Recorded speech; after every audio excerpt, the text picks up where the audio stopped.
I'm Daniel. And I'm Ryan. And this is In a Nutshell Podcast.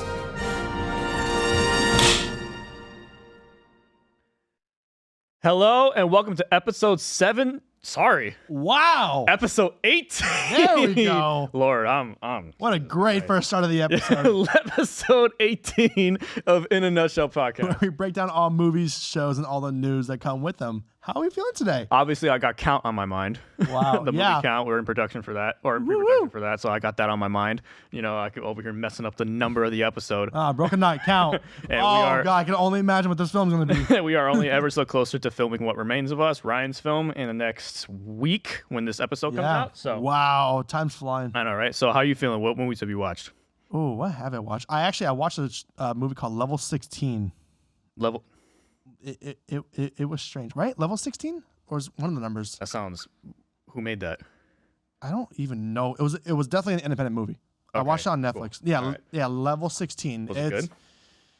It was interesting. It was a dystopian, weird movie. Well, you're all into that dystopian stuff. It was pretty much about these girls who level up in this school, and they level up each year to a different floor, and they're basically raised as proper, taking medicine each time. Did you ever see that horror movie with the floor rising up? Yeah, yeah. But spoiler, by the way, after like the level 16, like once you reach like peak maturity, they will try and basically sell your face.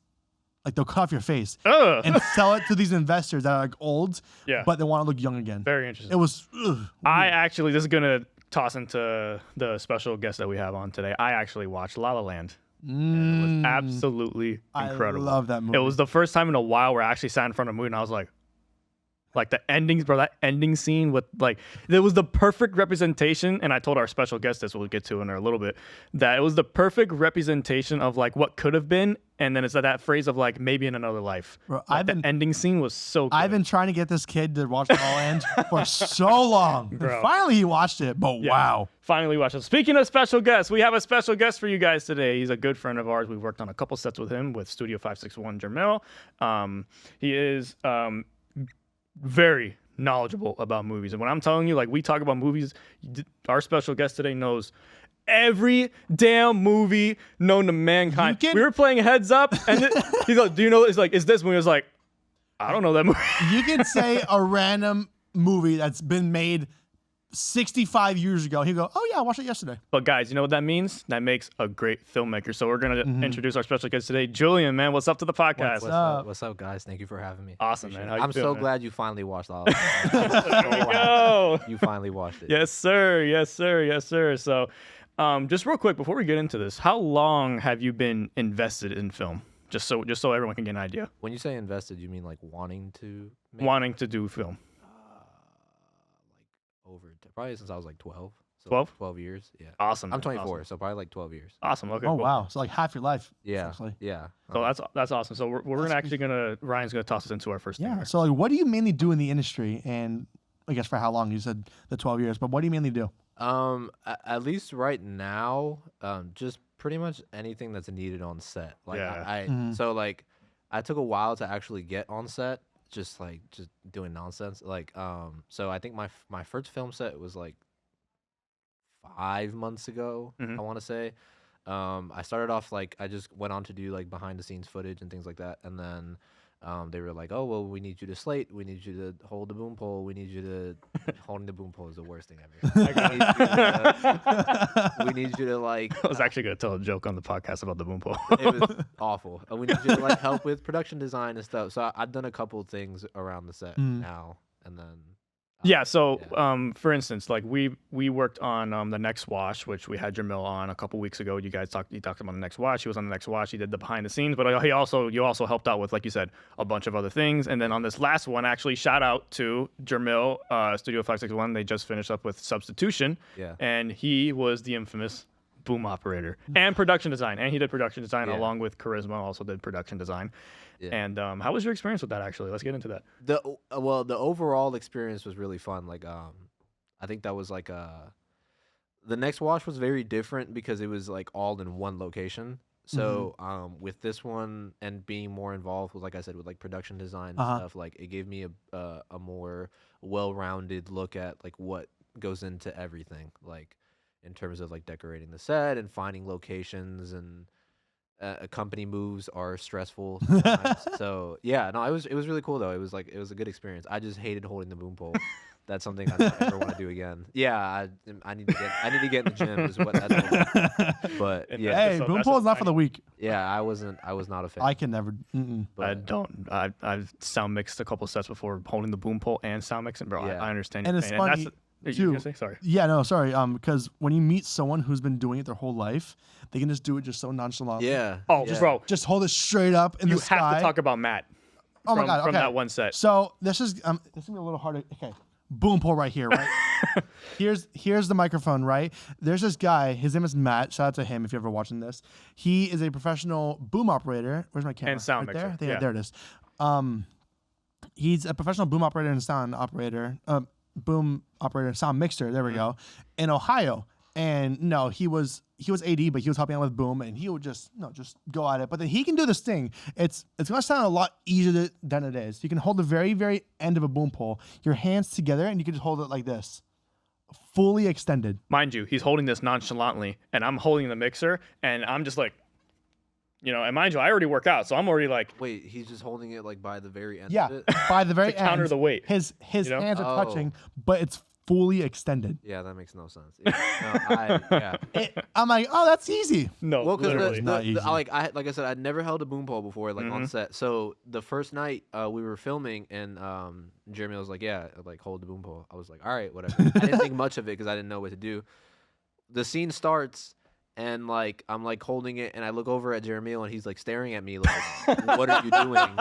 And I'm like, what am I doing wrong? And he's like, "You're doing everything wrong." Like, and then he finally gave me instruction, and I was like, "Okay, now I understand what I'm supposed He to did do." throw you into the So fire. I had no idea that was your very first That was time. my very first time holding the boom pole. Wow. Yeah, but that's how you Hey, learn. good for though. you, man. Good for Honestly, you. that's No, how it you was learn. cool. It was cool. Because our first feature film set, we were thrown right into the fire. We didn't know Yeah. shit. Like we were just thrown. It was like, here, do this, and it was like he was script supervisor, Uh-huh. didn't know anything. He Yeah. had to learn like on the fly. Best Yeah. way to learn, honestly, from my experiences at least. Just Yeah, like literally. Oh yeah, Go that's do it. that's it. I mean, it's gonna suck in the moment, but then after that, you're like, oh, yeah, I now and know then it. you know for Yeah, exactly. yeah. So speaking of experience, so I always like asking this question because not everyone gets to the industry the same way, Yeah. right? For instance, Jamil was in finance before Yeah. he got into film, right? So he's great with business and everything. Me and Brian have been doing this since high school. We were lucky enough to be a part of a national winning television program to Yeah. start doing film. What is your background? How did you merge your way into film?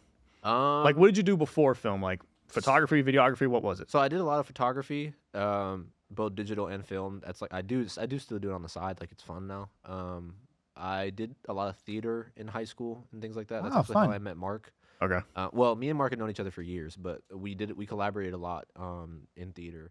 And I mean, besides that, like I said, I've known since I was pretty young that I wanted to do film. It was just more so a fact of like getting my foot in the door. Mhm. And then once I realized I like knew somebody that had already gotten in, it was just a matter of like annoying them until they allowed me to be on. Yeah, were you strictly photography or did you do videography also? I did some videography.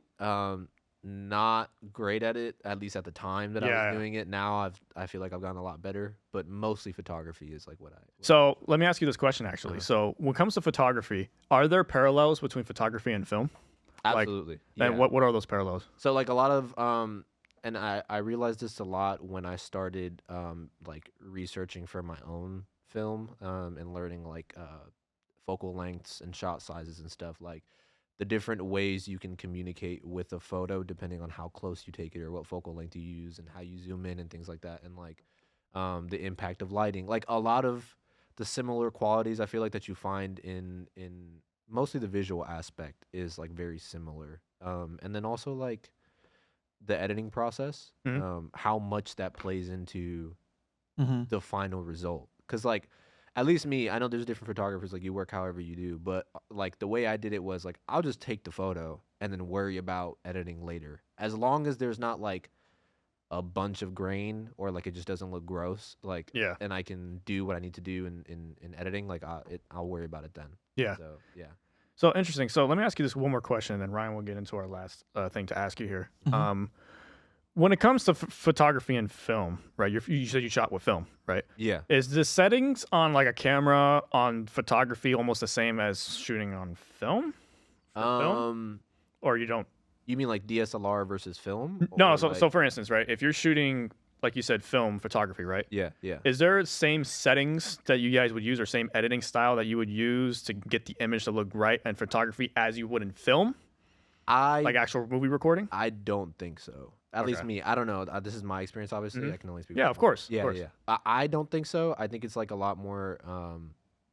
So, at least when it comes to film photography, I feel like it's a lot more subtle. Like especially with film photography, it's like it almost already has a look, which is why I think most people shoot on film. Like you like the look of it. So when you develop the photo and then you go into Photoshop or whatever you want to use or like Lightroom. Oh, he knows all about the Lightroom. Yeah, like there's not much you want to do to the film photo because then it starts to look like it's not a film photo. Like you don't want to edit it too much to the point where it's like okay, it kind of loses the texture, like the it's so unique. You exactly lose it. Yeah, yeah, you don't want to lose that. And while I feel like in at least from what I've seen in film, like when you record the visual, like going into editing is what makes it really pop. Like it like just watching raw footage looks so gross. Like I'm not into it. Like until you fully color grade and everything, like I don't really like how it looks. Yeah. While like a film photo, you can get away with just snapping the photo as long as you know your settings are right and everything looks good. You can just get away from snapping the photo. Yeah, for sure. Very interesting. Very. Now I'm gonna ask you this one more thing. So you said that you started 12 years ago. Did you start photography 12 years ago or film 12 years ago? I started photography really young because that was just like what I had access to. Like I said, I really only started like working on film sets in the last like couple months. Okay. But I really started photography very young. So I'm gonna kind of like dual ask you this question. So what started the drive to pursue photography, and then what started that for film?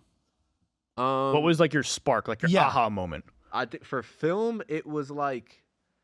I've always been like a storyteller, like primarily a writer. So like I always excelled at that in school. And like at first I wanted to be, it's funny. At first I wanted to be an author. And so then like I was like trying to write a book or whatever. And then like I really quickly realized that like writing a book is hard. Yeah. When I was writing, I could like imagine the images in my head. And then I remember this one. I think I was way too young to be watching this movie. I watched Pulp Fiction when I was like 11 or 12. Oh my god! I can't say I didn't do that either. I watched Pulp Fiction when I was 11. Way too young to be watching that movie. And then I was like, wait, I didn't like. That was like really cool to me, like the way he told the story and like the structure of the film and like and then I was like, you know what, I think this is what I want to do now. And then like I just started getting obsessed with film. And then like at the same time, my dad had a camera that he just was not using.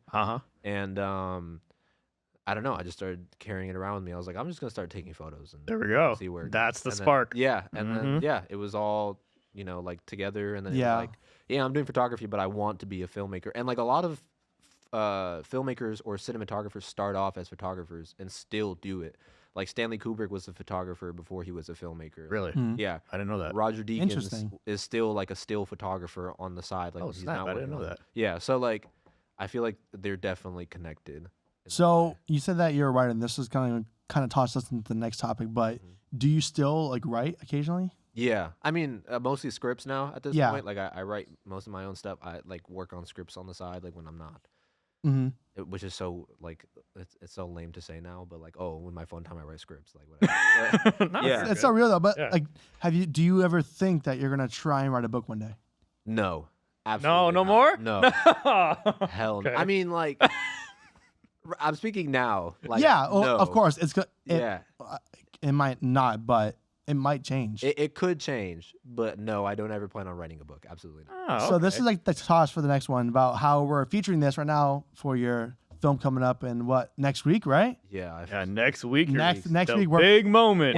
We're filming your short film. We want to say congratulations for that. But we're going to toss into that. Yeah. So we're going to talk about a shot in the park. Yeah, right? yeah. Awesome. Yeah. So it's funny because you're talking about writing the screenplay, and I read your screenplay, and that was really good. Yeah. Thank you. Yeah, it's funny because I asked you, I was like, "Is it your first time writing?" And you're like, "No, this is my first time writing." I was like, "That shows." It's funny because you would not like our screenwriting teacher. You would not like. Yeah, you told me about him. He's like super morbid or. Oh yeah. He would have loved your script. Cool. He would have loved your damn script, but you would. But anyways, so a shot in the park, bro. Your first film. Yeah. All right. Wow, congratulations, bro. Excited. Tough, right? Yeah. Yeah. Tough. Man, oh my God. So let me let me ask you. We're gonna ask those questions. So let me ask you the first question. Since you're talking about writing and everything, I want to know, like, because we all have inspiration to write stories. What Remains of Us. I had inspiration for Tempted. I have inspiration for Count. We all have inspiration because making an original idea is hard without having the back of something else that you know, right? Yeah. So, how did you come about this story? What was like your vision? So, how did you come about this story? Like, what idea gave it to you, and like, what's the vision behind? So should I say like what the story's about? Like. That's up to you. You don't have to, but that's up okay. to you. I'll just give like a brief summary. So it's about like speak to the camera. It's about like two medical students, and they're graduating. So they go to do like a photo shoot with a photographer at a park, and then they witness a murder, and then it just goes from there. I don't want to give too much away, obviously. Yeah, but, of course. What's funny is, so I wrote this script. I had written a couple other scripts, and like shout out Jeremiel. Jeremiel was like, this is like way too like complicated for your first thing. Like you need to dumb it down. Like and like you need to actually go out and just film it, right?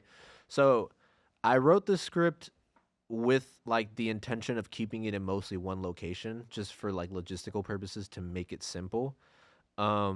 Which definitely devolved and is not simple at all, especially considering the location that I chose. But yeah, that was really the intent behind it. I didn't really like go into it thinking like, oh, it's inspired by this. But like, I had a table read last weekend, and a friend of mine was like, oh, this is like your like Reservoir Dogs, which is like the second time I've ever. I can see that. Yeah, I didn't do that on purpose. Oh, I can see that. Oh shit, I didn't think about that. I didn't do that on purpose. But he was like, yeah, I just like when I was reading it, I was like, oh, this is kind of like Reservoir Dogs in a way, and I was like, that's great. Yeah, I didn't do that on purpose. Interesting, because you told me that with my script. You're like, is this movie? And I was like, I didn't intend for it to be that way, but I can see it. And it just happens. Yeah, it's just like what you appreciate and what you in like the stuff that you consume. It just kind of comes out naturally that way. That's awesome, bro. So let me ask you just one more question before Ryan asks this question, actually. So the process of actually making this. Yeah. Right.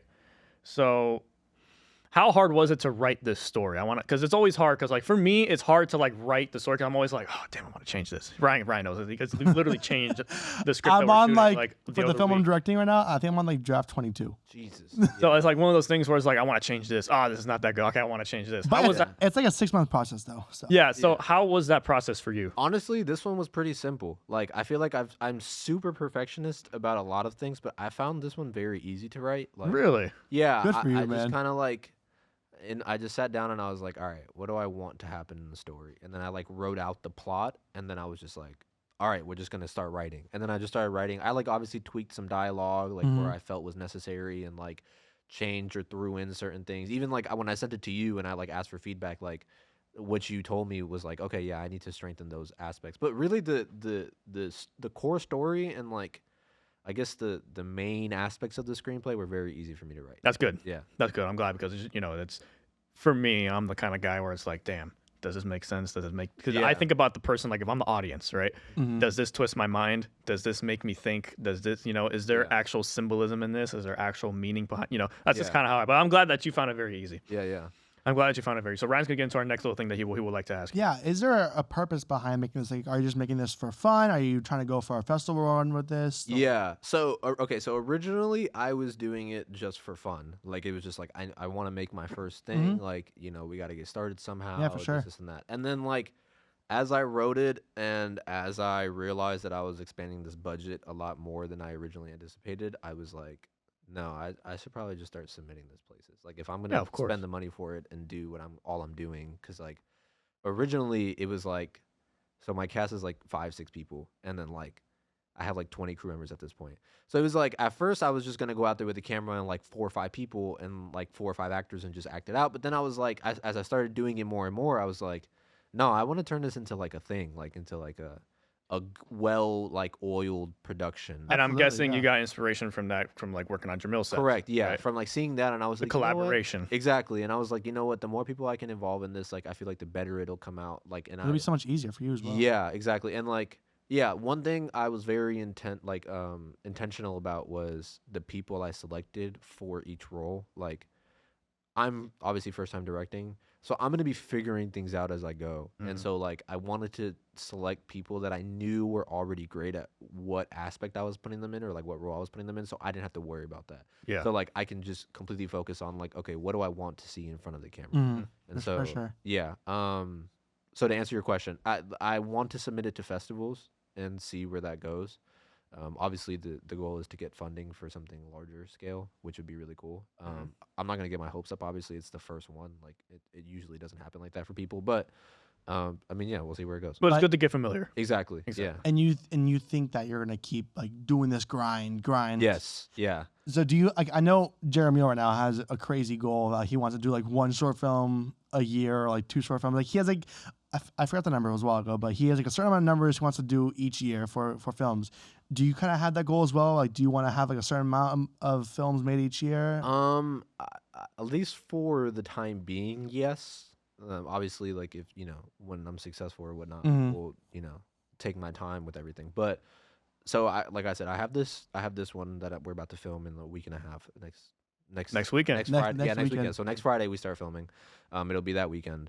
I already have the script and shot list for the next one. So like I don't want to like super get ahead of myself in terms of like rushing things, but like I definitely would like to put out another one by the end of the year. Just like awesome. Really have that experience. That's awesome. Like yeah. And so we'll see where that goes. Obviously, I don't feel like you should rush art at any point. Like obviously, if I like finish this one and then like the experiences that I had on this one makes me go back and be like, okay, no, I need to fix this and that for the next one. By all means, like I'm not gonna rush that, but take it one film at a time. Exactly, take it one film at a time. Like, which is funny because like I told you this, and I told Jeremy and a couple other people this. Like when I told them that I had already done the next one, they were like, "All right, bro, like slow down. Like that is true. You're just now making the first one. Like you don't even worry about that one yet." So yeah, I definitely got ahead of myself in doing that, but I would like to put out another one by the end of the year. It's funny right now actually because we're kind of in that similar experience where we got put in a situation where my film got selected and we're filming that in 2 weeks.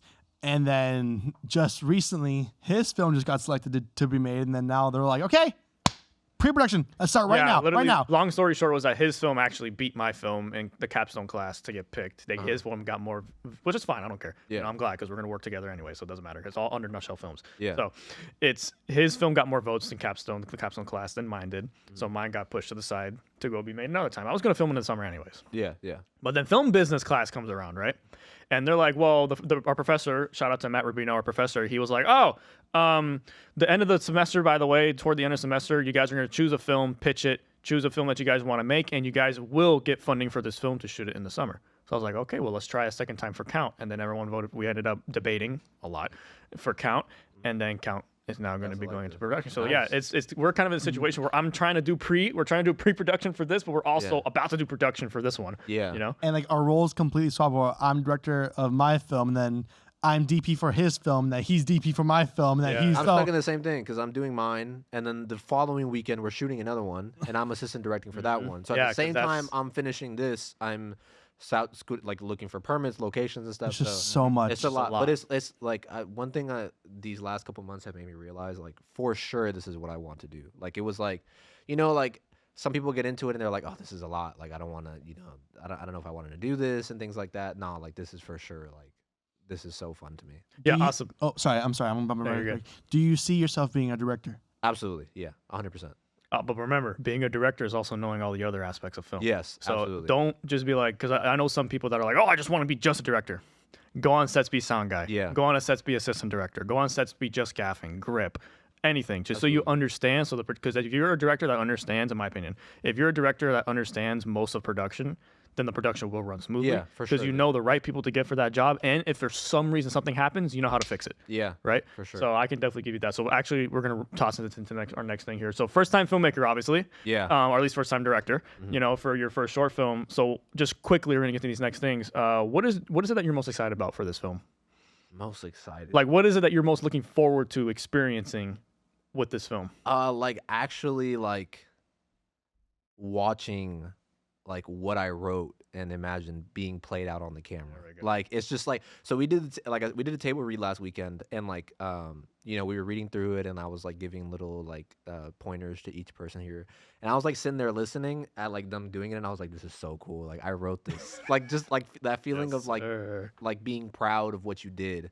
So like I'm really excited to actually see it on camera. Like that's really what I'm most excited about. Which is probably like a basic answer, but I feel No, like, that's literally what we all feel. yeah, right. It's just like super cool. Yeah, that. And then Ryan's gonna get into our next little topic here, which actually kind of bounces off this first one.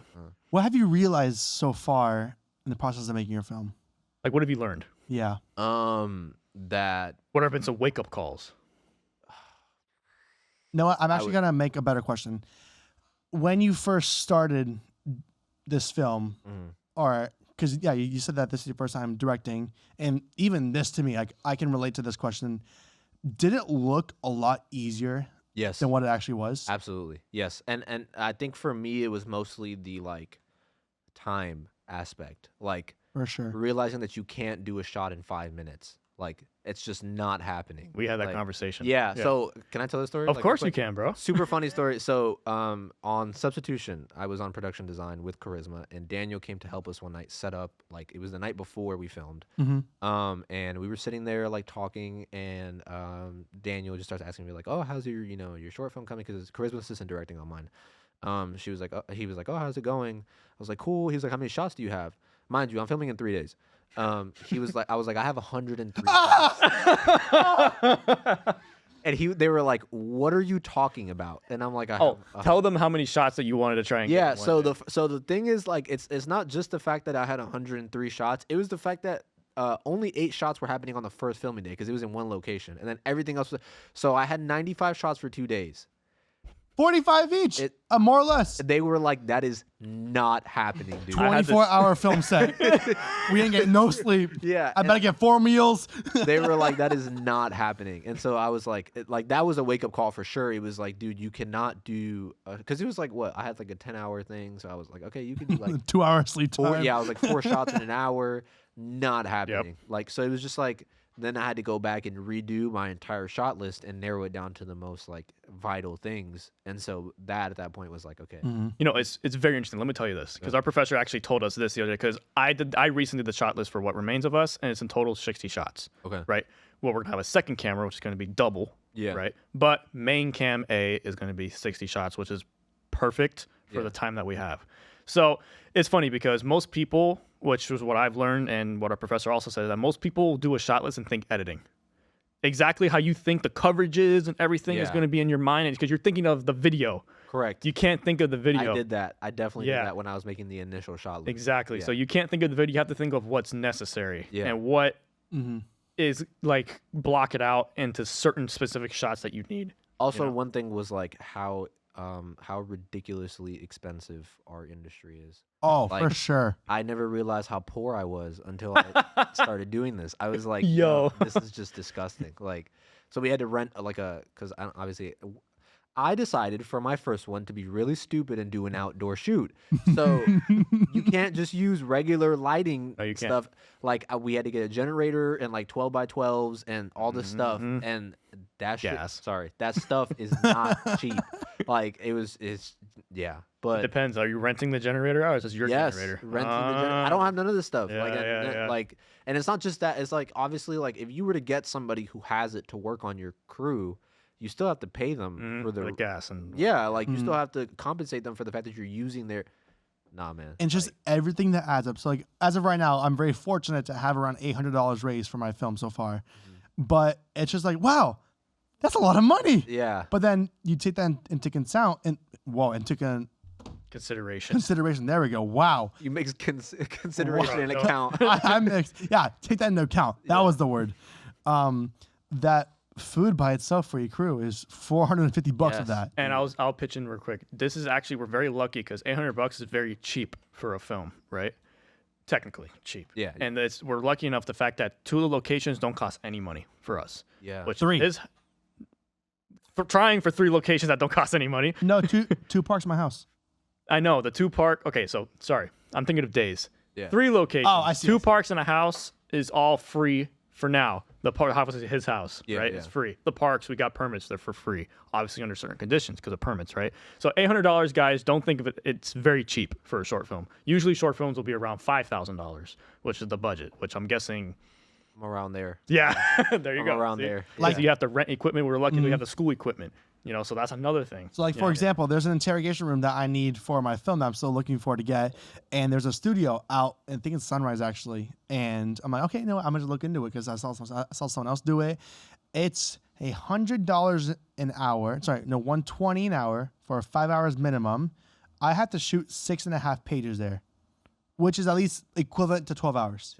Shit is extortion, And man. it's like, so that's at least $1,200 for the hourly. It's $500 plus because it's on a Sunday, and then $250 an hour after 5 o'clock. Dude, and it's like we were working with like maybe like a couple hundred, maybe $1,000 cameras. There's lenses that are like $25,000, like $250,000 lenses. Like, like this fully made me understand why films are so expensive. Exactly. They cost more than the actual camera. The lenses, I swear. it's just dude. Exactly. It's, So, yeah. Real quick, because we're going a little bit medium wise on time here, so we're gonna go. No, don't. We're talking here. We're having Told you I conversation. was the yapper. Film toss. So, film is boy. changing as of right now, and as we changing. Wow, 2 for 2, episode 17. Film is changing right now as we know it, and everyone has a lot of different opinions. So we're just gonna ask you just two simple questions, if anything. So, Okay. film in the future, right? Yeah. You know a lot about movies. Like you watch, you would have a say so. lot of movie knowledge of like different movies. So, give us your opinion on how you see film in the future. Like immediate or far? Like, what are we talking about? I say more in between.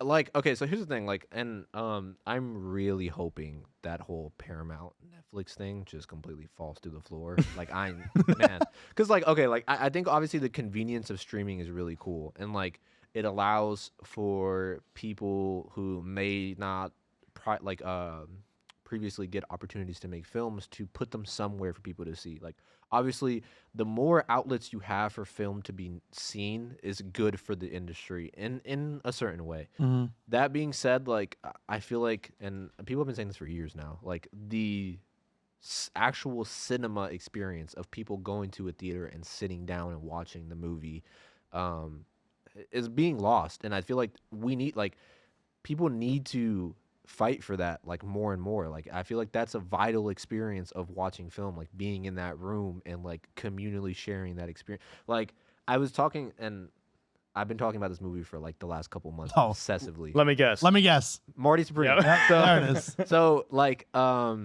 she's sick of hearing about this movie, but Amazing. I've been recommending this movie nonstop to people, like, but I don't like, blame you. and that one and One Battle After Another is another one. You need to go watch this in theaters. Like, it's just it's an unrivaled. Sinners is another one, an unrivaled experience. Like, you need to experience in theaters, and like every time I'll just wait for it to come out in streaming. Like, That watched- hurts my heart, bro. I get it, but like, why? Like, just go watch. You know what? I can really, like, what's the word? Test. Yes. Wow. Me and you both today. We're going Hey. through it. I can really test that because I never watched Sinners first on the movies, which I deeply regret. Yeah. I watched it first on a streaming platform, Yeah. HBO Max, and then me and him watched it in IMAX for Halloween when it came out. Wow. It's a Bro, whole it was different amazing. experience. I mean, man. besides this little dust particle doing this the whole movie in the middle of the frame. That pissed me off. That pissed me off. it's a whole different experience when you watch things in theaters. Like, certain things are just not meant for that box on your nightstand. Like, it's just not. But I will give people the benefit of the doubt. Yeah, of course. Movies are expensive to go watch, bro. Yeah, they If you, are. especially if you go to Regal or AMC, bro, I'm spending $15 and that's the bucks thing. on Like, tickets. tickets are rising because not enough people are going. Like, obviously, there's inflation and like the cost of films have obviously raised significantly since back in the day. But like, I think part of the reason is because not enough people are going. So obviously, like, you know, you have to raise the price to meet whatever you're trying to meet because people aren't coming as much. And like, I'll go watch movies 3-4 times in theaters if I like them. Like, I will go back Same, and like, yeah. because like it's just it's like I said, I keep saying it, but it's like a whole different experience watching a film. And so I'm really hoping that not only that, but like original films continue to succeed in that aspect. And like, I feel like we are kind of moving away from like the very like Marvel centric, and nothing Yeah. against Marvel films because a lot of them are really good, but we're moving away from the Marvel centric like. That's the thing that's reigning box offices, and like I'm nothing against James Cameron. Please stop making Avatar films. Like nothing against Actually, them. he just announced the 4th one. Yeah, I know we're already like 4 and 5 deep. Like I know you're already planning, but like I really appreciate, and the 3 films that I just mentioned, One Bad After Another, Sinners, and Marty Supreme, 3 original films that were all critically successful and like did very well at the box office. Like I think Sinners did like 400 million or something. And the $250 million budgets are going away. Sinners, 90 million. Exactly. The Bride recently, $80 million. Yeah, it's all going away. now. You're like if you're not Christopher Nolan, you're not getting 300 million to make a movie. What's Project Hail Mary, like 250? Which I'm even surprised they gave him that much. It's 250? I think it's like Well, I 240. mean, look Oh, it's better be a special damn good effects. movie then. Oh, look at the special effects. Yeah, it looks Well, and the crazy. book is popular. Yeah, that too. And like it is the directors of Into the Spider-Verse. Now let me ask you That's this, true. because I know we're getting a little thin on time, but this is I'm just gonna add this question. Can't speak today.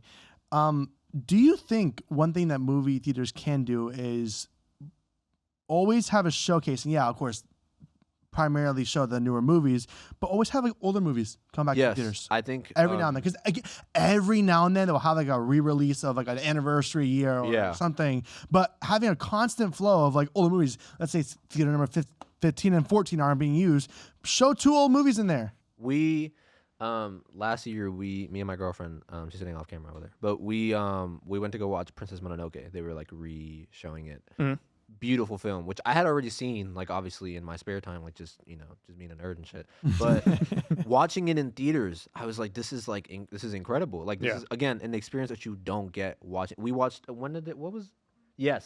watched Coraline. Back in Oh, that theaters. movie scarred me. Great movie that I hadn't seen in like 10 years. Went to go watch it in theaters. I was like, this movie's incredible. Like, and so I think that, like, not to sound like, preachy, but it's almost like an educative thing also. Like, there's a lot of movies out there. Like, there's so many movies out there that people have not seen, deserve more praise, things like that. And bringing certain films back in, it just does well for the industry. I agree. Like, so It makes the film more money. exactly. It boosts up the theater's popularity. Exactly. There's all around positives to doing that. So I do agree that you should re-show films. Yeah. All right, so sorry, you're getting a little thin on time here, so we're gonna get into our next couple topics. But you are correct, and real quick, so I'm gonna add real quick. So going to watch movies, I'm also a strong. Some people aren't, but I'm also a strong believer that if you're a filmmaker, you have to study and watch movies. Absolutely. I believe that strongly. So getting into our next thing, complete 360. All right, story time. So we did this with all of our other guests.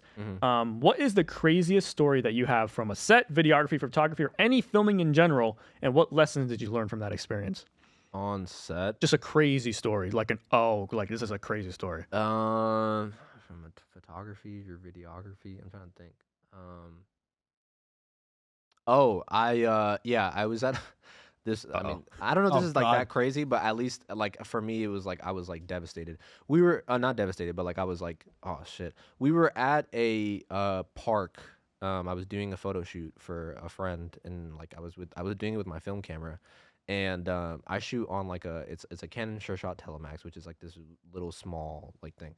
I dropped it on like concrete. Oh my my heart. God, bro. And my heart. the entire story just like face that. of the camera broke off. Like the lens, I was very surprised the lens did not scratch, but the entire like front of the camera broke off, and like I had to like sit there and like put the pieces back into the camera and like tape it and everything, which I love that camera to this day. It's still great. But that was like, and I've seen a couple other things like the water thing when we were at the next wash and we that was couldn't get the pump on. hilarious. Like there's something is going to go wrong. Y'all drench me on that. Yeah. Y'all Yeah. Something is going to go wrong on a Always. set, on a photo shoot. Like it's bound to happen. Like it, and so I think another part of like directing is like thinking on your feet. Like how do you solve this issue? Yeah, exactly. Exactly. Like our professor that we're really cool friends with, we actually had him on a guest, Makita, Nathan Makita. He basically said, and ever since he said it, it made me realize how true it is. Filmmaking is all about problem solving. Yeah. It is. Because you're never going to have that perfect set where everything is sunshine and rainbows when you're on set. No, your actor is going to have his car break down an hour before the set. That happened on our last semester set. Our main talent, his car broke down on the highway, so he wasn't able to come. So we had our boom operator actually act, and he was phenomenal. Yeah, he's a good actor. So He's a good actor. we got extremely lucky with that. Or something like sound. Why isn't sound working? Yeah. I had to sit there for 30 minutes out of the shoot and go, oh, the channels are not connected. Yeah. You know? So I think it's something I realized, not to like take up too much No, time, no, you're but good. part of director is leadership, and like Mm-hmm. it's a lot about managing people. Like obviously you have your your vision that you're trying to accomplish, but a lot of it is also like being able to transmit, because you're the only one who can imagine what you want the camera to look like. And so I feel like your job as a director is like transmitting that vision to the people around you and having them buy into that vision and wanting to do it as well and like contribute to that. And so I feel like leadership and like problem solving is a big part of directing that doesn't get addressed enough. For sure. At least I didn't know until Yeah. Exactly. yeah. So Ryan, we'll get into our next topic here. Let's talk some movies. What do you think would be the best movie this year? I mean, And the reason why we're asking this question is because I'm telling you, he knows a lot about movies. You know, every movie. I would probably say either The Odyssey or Dune 3 is the two that I'm betting on. Dune. Yeah, dude, I love Dune. Like, man, Doomsday. Dune 2, I love Dune 2. That's like one of my favorite movies ever.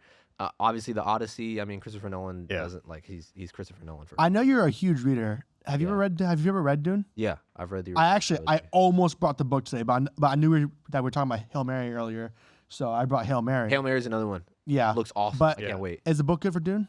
Is the book good? Yes. It's incredible. Because I heard it's either you love it or you hate it. The thing with Dune is like it's incredibly engrossing, like world building. So if you don't buy into the world, I love world building. it's not gonna happen. Like there's so many. There's almost like there's a glossary at the end to explain It's like the fucking stuff. I love Like, that. Yeah, I think it's amazing. I think it's incredible. Like, but I can understand why some people may not buy it. I just read this book. It's the start of a series, like a start of a fantasy series. 700 pages of it, which is of the first book, which is world building. Yeah, and But so, I flew through it. That's Lord of the Rings. Lord of the Rings. First 300 I'm reading pages it right now. is not no disrespect. It's just boring as hell to me. No, bro, the whole Tom Bombadil thing, bro. I'm sitting in my because I'm listening to audiobooks, so I'm thinking in my car. I'm like, this isn't in the movie. Yeah. And then it's like chapter 7 is now we're at the prancing pony. Exactly. You know? It's like and that's the thing we're doing. Like you kind of have to buy into it. Yeah.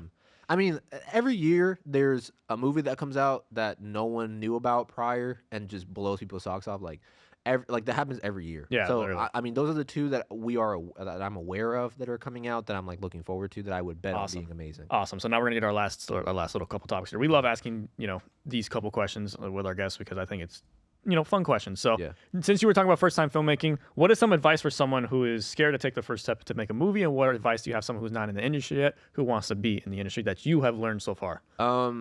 For the first time filmmaker, I mean, again, I'm about to start, so I mean, take this with a grain of salt. But just go do it, man. Like literally, just go do it. I don't know how else to explain it, but like, there was so many times where I had the opportunity to, and for whatever reason did not, or things just didn't line up. Like, you can't sit around and wait for things to happen. Like, you have to go do it yourself, or else it's never gonna get off the ground. And so like.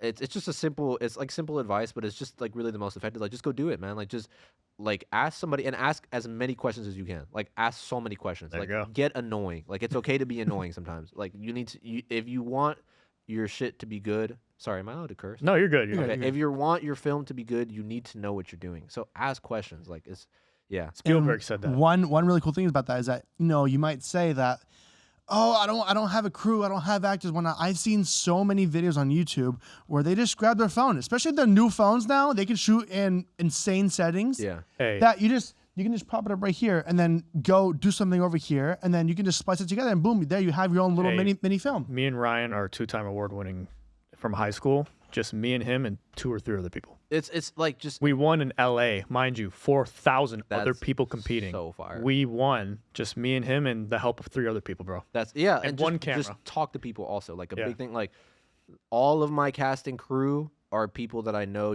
I mean, a couple are my friends, but people that I met on the last like 3 sets. Just talk to people like, hey, what do you do? Hey, how's your life? This and that. And then like, For sure. stuff happens. Yeah. Exactly. And then Ryan's going to get to our next. That's good advice because that's literally Spielberg said it. He goes, if you want to be a movie maker, you got to make movies. Yeah. Right? Just do it. Yeah. You gotta Now, what are your top 3 favorite movies of all time?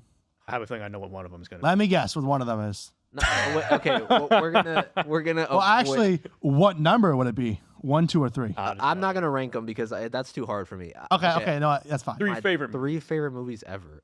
They're all recent because like I feel like That's fine. That's fine. I would say La La Land is one of them for sure. Oh, I love that movie. Yeah. That movie. I saw that when I was 14. figured, Shit yeah. changed my life. It took me so long to watch that movie, but when I did, I'm I like, get it. damn, Yeah. I wish I would have watched that. But that movie. had to be fun to film. Actually, think about it. Just that in the ass, too. opening. The musical BTS sequence. of the that pain in the movie. ass, bro. Whatever. Yeah. I would say La La Land is one of them.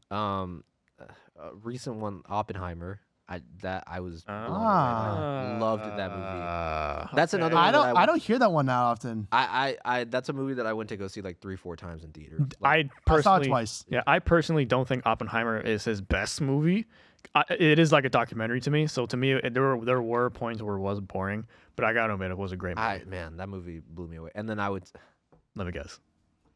I mean, like I hate to be like, if you've been around me for the past like 3 or 4 months, I have not shut up about this movie. But yeah, Marty Supreme. There it is. There. It's just like for me, Sinners, bro. Sinners just like that. Dude, Sinners was awesome. That I have not shut up about this movie for the past. And he's not lying, guys. Marty Supreme is an amazing movie. It was in my top 5 best movies of last year. It's funny because when we were on the way here, I told her I was like, I'm gonna try my best to not mention Marty. You have to. Did not happen. You have to. Yeah.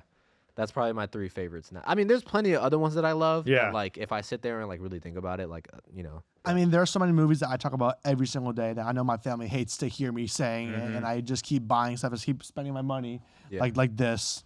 Like I know Charisma. She's gonna be mad that I'm talking about this, but one of my favorite movies of all time is The Batman. The Robert Pattinson. Batman. Yeah. One of in my top It's great. 5, I think. I mean, it's great. You know, Yeah. it's up there. I love that movie. She hates that I talk about that movie so much, and I keep telling her, I'm like, you gotta watch the movie. You gotta watch the movie. And then she goes, no, I'm not watching the movie. I already watched it. It's not that as good as you think it is. I'm like, it is. I think it's very Trust me. good. It's very good. It is very good. So hot take. Glad that you told us our favorite movies. You guys should go watch those movies. Yeah. Very good. I movies. agree. So hot take. Back to the Future is considered or is almost a perfect screenplay. And I can attest to this because our screenwriting professor said that is a incredible screenplay, and he is not one to take compliments. I'm gonna be honest. Really? It's been a while since I've seen Back to the Future. I haven't seen the movie in so long. You know what it is? I think people, and I'm guilty of this myself, people tend to think of like very lighthearted comedy movies as not as like, I guess like artistic or whatever. Yeah. When it's hard to make a good comedy movie. Oh my god, it's so difficult. Very hard to make a good comedy movie. We know it's hard to make a comedy. We watched people don't tend to think of this as a comedy, but it's like if you watch it, like the movie's hilarious. The Wolf of Wall Street. We Oh my watched God. it like I just rewatched that movie. Yeah, we watched it like 3 weeks ago, and I was like, this movie is hilarious. But like, it's not just the fact that like what's happening on screen is funny. It's the dialogue and like the chemistry. Like, it's very hard to make a funny movie, like a genuinely funny movie. The actors also make up the movie. Exactly. Funny. Like For Jonah sure. Hill. If Jonah Hill wasn't in that movie wouldn't be funny. Yeah, it's You know? it's very hard to make a funny movie. So he's probably right. I haven't seen Back to the Future in a very long time, so I really can't give a take on that. That's but why it's hot take. Yeah,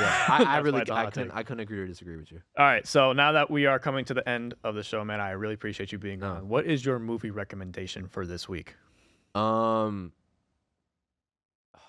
For the audience out there, what would you recommend them This to watch? question always stumps me as well. Besides Marty so. Supreme. Go watch. There is a South Korean filmmaker. His name is Park Chan-wook. He's one of the best Oh, I know. ever, in my opinion. He actually just came out with a film this last year, which is incredible.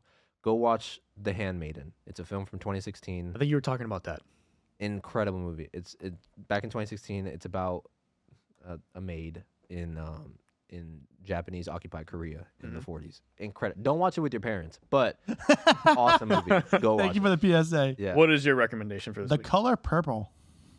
I've heard of that movie. Steven Spielberg Great. one Yeah. with Oprah Winfrey. Yep. Yeah. Oh, I've heard of that great one. movie. Great film. Really? Yeah. I'm actually Ah. about to start reading the book, and I heard the book is awesome. Really? Great Yeah. film. It's great film and great book. Yeah. Very interesting. Very interesting. My movie recommendation for the week is La La Land because I thought it took me so long to watch the movie, but I thought the movie was absolutely amazing. If you guys want to see a good production, watch La La Land. But if you also want to see a good musical, because I love musicals, and I know a lot of people don't like musicals, but good musical, original looking musical, kind of like original from like back then. La La Land is a great movie. So, last question for you, man. Where can they find you? Where can they get in touch with you? Where can they see your stuff? I mean, I don't have any stuff to see yet, but I mean, I have an Instagram. Like, do you want me to say what? Yeah, go. But it's like weirdly spelled. So like, are you Spell it out. Jesus Christ. We'll have captions right now. No, I will go in. I'll put captions in for this right here. MYBROTHERDAWIND. Awesome. That Do you was have a like whole maybe constitution. Wow. That's on Instagram. Yeah. do you have maybe a film Instagram or Letterbox? You're on Letterbox. I am on Letterboxd. I mean, do you want me to spell it out too? Go for it. JULNQNTR. I'm always logging stuff. There now, we go. also, most importantly, where can they watch this film coming out? If you're gonna post it online. I don't know yet. It's gonna be online at some point. We're working on a debut thing. Okay. We want to make this good. Hey. But it will be on YouTube probably at some point. So Fire. yeah. You know, Awesome, Do man. you know where at, or you don't know yet?